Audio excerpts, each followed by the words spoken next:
10-cu günün duası. Məni bu ayda sənə təvəkkül edənlərdən, sənin yanında kama çatan və uğur əldə edənlərdən, sənin dərgahına yaxın olanlardan et. İhsanına xatir, ey axtaranların hədəfi. Bismillahirrahmanirrahim və bihi nəstəin. Rabbi şrəhli sadri və yəssirli əmri və hlul uqdətən min lisani yəfqahu qavli. Allahümmə cealni fihi minəl mutavəkkilinə aleyk və cealni fihi minəl faizinə lədeyk və cealni fihi minəl muqarrabinə ileykə bi ihsanikə ya gayətət talibin. Amin. Ya Rəbbəl aləmin. Allahın salamı olsun siz, əziz, dəyərli, möhtərəm, bizi izləyən tamaşaçılara. Rəbbimizə sonsuz həmdlər, sənalar olsun ki, bu rəhmət, bərəkət, məğfirətlə dolu olan mübarək Ramazan ayında bizə ömrümüzdən möhlət verərək Rəbbimiz üçün, özü üçün namaz qılmağı, dua etməyi, oruç tutmağı və Qur'an oxumağı nəsib etmiş. Və ömürdən möhlət verərək təkrar sizinlə qarşılaşma şansı yaratmış. Həmd olsun sənə, ey aləmlərin Rəbbi olan, yenilməz qüvvət, qüdrət sahibi olan Allahım. Əziz tamaşaçılar, bildiyiniz kimi mübarək Ramazan ayının gündəlik dualarının şərhi və izahı haqda danışırıq. İlk öncə günün duasının qısa mənasına diqqət yetirək. Bugün artıq mübarək Ramazan ayının ilk 10 günündə, yəni 10-cu günündəyik və 10-cu günün duası belədir. Allahümmə cealni fihi minəl mutavəkkilinə aleyk. Ey mənim Allahım, bugün məni sənə təvəkkül edən bəndələrdən qərar ver. Məni sənə təvəkkül edən bəndələrinin cərgəsində yerləşdir. Və cealni fihi minəl faizinə lədeyk. Ey mənim Allahım, bugün məni sənin huzurunda salih iş görən, salih əməl sahibi olan bəndələrin sırasında yerləşdir.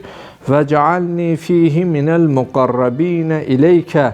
Və məni öz ehsanına xatir, ən yaxın olan, sənə müqərrəb olan bəndələrinin cərgəsində qərar ver. Ey istəyənlərin, arzu edənlərin son istəyi, arzusu olan Allah. Bəli, əziz tamaşaçılarımız, biz 10-cu günün duasında çox möhtəşəm bir duala günümüzə başlıq edirik və təvəkkül mövzusu İslamda ən önəmli mövzulardan biridir. Uca Rəbbimiz Quran-ı Kərimdə mübarək Maidə surəsinin 23-cü ayəsində buyurur və aləllahi fətəvəkkəlu in kuntum mu'minin. Əgər siz müminsinizsə Allaha təvəkkül edin, Allaha bütün işlərinizi həvalə edin deyə. Baxın, Allah mütləq qüdrət sahibidir. Allah ruzi verəndir. Allah günahları bağışlayandır. Allah o varlıqdır ki, mərhəmət sahibidir. Tövbələri qəbul edəndir. Biz ona möhtacıq. O ehtiyacsızdır. Biz insanlar fəqirik. O qənidir. Bunların hamısını nəzərə alaraq biz bütün işlərimizi görüb sonda Allaha həvalə etməliyik. Bəzən əziz tamaşaçılarımız, inanın siz də həyatda əminəm ki, bu şeylərlə qarşılaşmısınız. İnsan bəzən güvəndiyi ilə, çox istədiyi ilə sınaqda, imtahanda olur. Mən buradan Həzrəti Yusuf əleyhissalamın hadisəsindən bir qısa parça, fraqment danışmaq istəyərdim. Oxumusunuz, bəlkə də bir çoxlarınız Həzrəti Yusufun kinosuna, filminə də baxmısınız. Quran-ı Kərimdə Uca Rəbbimiz Həzrət Yusuf əleyhissalamın qissəsini, hadisəsini Əhsənül Qasas adlandırır. Yəni, keçmiş ümmətlər arasında baş verilən hekayələrin, hadisələrin içərisində ən maraqlısı, ən gözəli, ən dolğunu adlandırır. Orada belə bir fraqment keçir, tarixi bir hadisədir. Bildiyimiz kimi Həzrət Yusuf əleyhissalam 12 qardaş olublar və ataları ən çox Həzrət Yusuf əleyhissalamı istəyərmiş və atanın bu çox istəməsi Həzrət Yaqub Peyğəmbər Həzrət Yusufu çox istədiyindən qardaşları arasında qısqanclıq yaranır. Buradan bir şeyi not götürmək, mesaj almaq lazımdır ki, valideynlər gərək övladları arasında sevgidə ayrı-seçkilik etməsin. Ola bilər hansısa övladı daha çox onun qəlbinə yatmış olsun, amma onu biruzə verməməli. Çünki biruzə verməsi digər övladların həmin övlada qarşı qısqanclıq hadisələrinin yaranmasına zəmin yaradır, şərait yaradır və bir də digər övladlar arasında ata-valideyn sevgisində psixoloji travma yaranır. Artıq o zədə alır, zədələnir. Böyüdükcə o travma, zədə də böyüməyə başlayır. Və böyüdükdə elə uşaqkən atamız onu bizdən ayırardı, valideynlərimiz ona daha çox diqqət, qayğı göstərərdi deyə fikirlər formalaşır psixoloji baxımdan, subşuur olaraq.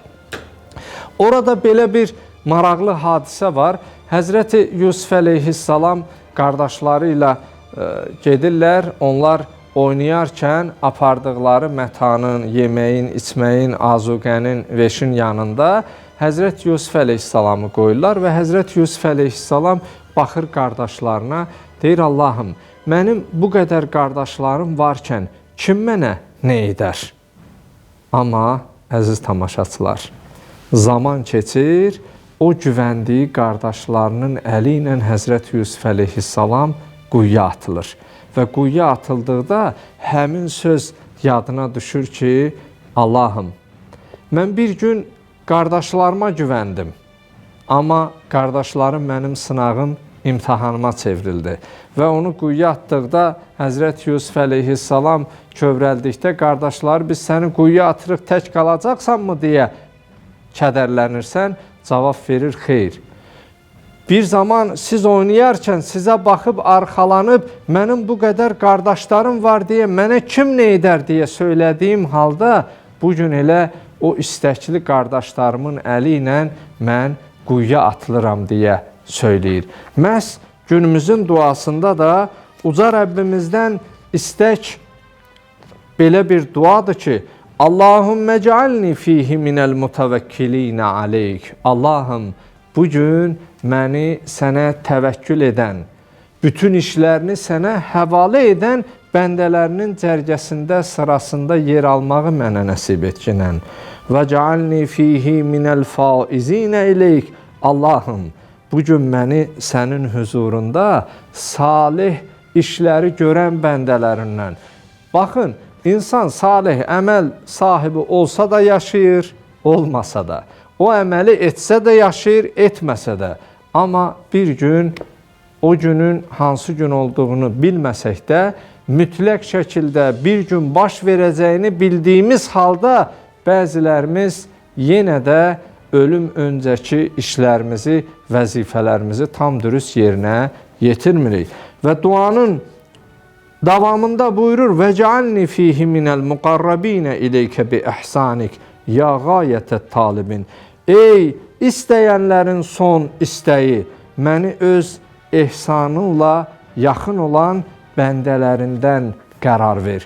O dostlar ki, o insanlar ki, sənin həqiqi dostundur, məni onlarla dost olanlardan qərar ver deyə Allahımızdan diləyirik.